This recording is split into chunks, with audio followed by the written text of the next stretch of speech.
There are different laws in France around traffic stops. Last year, 13 people died at the hands of police at traffic stops. It's a staggering number. And a relative of Nahel the French teenager who was shot and killed by police, has said that they don't obviously want his death to spark riots, but insist the law around lethal force at traffic stops must change. I think lots of people were shocked at the fact that French police had this power. It's something you sort of associate with American police, not with French police.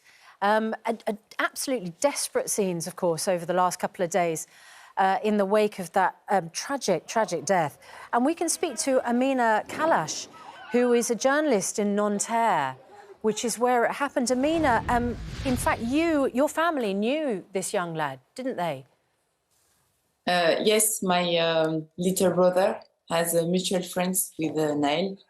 He is also 17 years old, so it's like a teenager boy. They all know each other, playing football, making jokes. So it was very painful to see that a boy of 17 years old was shot by a policeman here in France. I wonder if you can explain, Amina, this power that the French police have, and what might, you know, because Nahel's family are saying they want it changed. I mean, quite understandably. Is that the general feeling across France?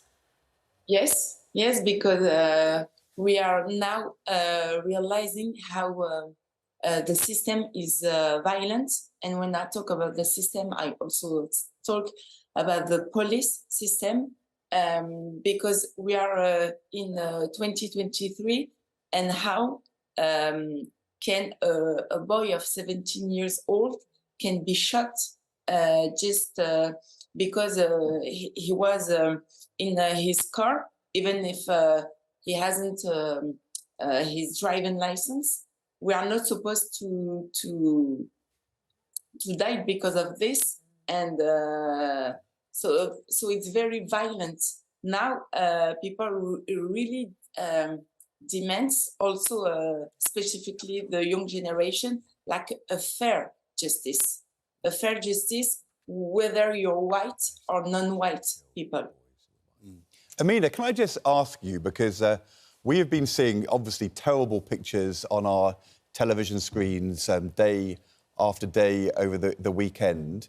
The map, which we've been showing our viewers, show there have been these incidents happening all across France, in lots and lots of different, not just city centres, but smaller towns. For you, living in France, is this something that you are watching on the television like we are and thinking this is happening in places far away from you?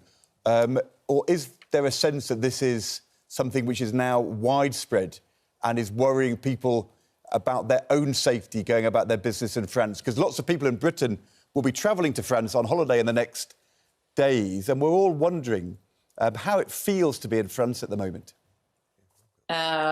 It's not far away from home because I live in Nanterre. So I'm like in the middle of what is happening, and we can still smell the cars burning. We can still smell the riots. So the first time when the riots happened, we were like, oh wow, what is happening? We were afraid, and then we realized that it's like I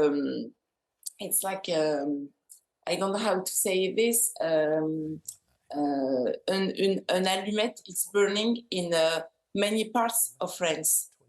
Today, mainstream media in France are saying that the riots are more quieter, calmer, but the riots did not really subside last night. In some towns, they have stopped, yes, but in others, they have escalated. And the impression here is that the media no longer wants to show that the riots are not over. But when you go on the Twitter forums, when you go on Snapchat, and even in some feeds in Telegram, you can see that it's still going on, and people are still angry. They are still in pain, and it's not because of Nahel. Nahel was just the breaking point. It's just like you see the image of the iceberg, of a real social crisis here in France. Yes, it's the tip of the iceberg, isn't it? And we understand what you mean. What will bring it to an end, Amina? A fair justice. A fair justice, and also it's not just about the police, it's about the French government. Here we all know France's history with the protest, and we have the same 18 years in 2075, and also in 2005 and 2007. It was exactly the same. What is new here is that the violence is increasing because in almost 20 years, nothing's changed. Yeah. It's worse. The violence. Yes.